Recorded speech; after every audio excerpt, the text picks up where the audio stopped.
Tweet के हवाले से मरियम नवाज कहती हैं कि अगर इंसाफ में धौंस, धमकी, बदतमीजी और गालियों के दबाव में आकर बार बार एक ही बेंच के जरिए मखसूस फैसले करते हैं, अपने ही दिए फैसलों की नफी करते हैं, सारा वजन तराजू के एक पलड़े में डाल देते हैं, तो ऐसे एक तरफा फैसलों के सामने सर झुकाने की तवक्को हमसे ना रखी जाए।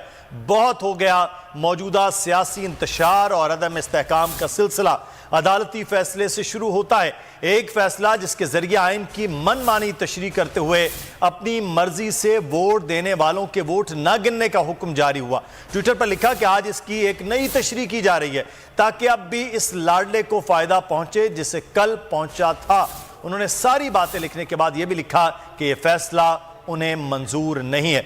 मैं सिद्दीक आपको यहाँ खता कलामी, क्योंकि अली जफर साहब हमारे साथ मौजूद हैं, वो खुद सुप्रीम कोर्ट बार के सेक्रेटरी जनरल रह चुके हैं और इस वक्त केस में भी वकील हैं। लेकिन ये अली जफर साहब, मैं चाहूँगा इस पर आप कमेंट करें कि 3 अप्रैल से लेकर मुसलसल जो मामला थे वहाँ तो मीठा मीठा आपा है, इधर ये जो अब है बाकायदा ये धौंस धमकी तो मरियम नवाज साहिबा की जानिब से अब अदालतों को दी जा रही है, आप समझते हैं?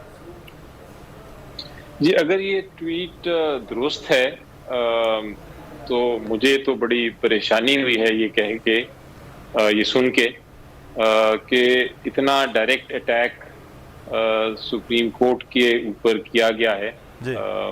ऐसी तवक्को नहीं होनी चाहिए हमें अपने पॉलिटिशियन से। हाँ, फैसले आपके हक में भी होते हैं, आपके खिलाफ भी होते हैं। आप फैसलों के ऊपर ज़रूर तनकीद करें, वो आपका हक है, लेकिन उसको आप बायस के जिम्मे में ना डालें।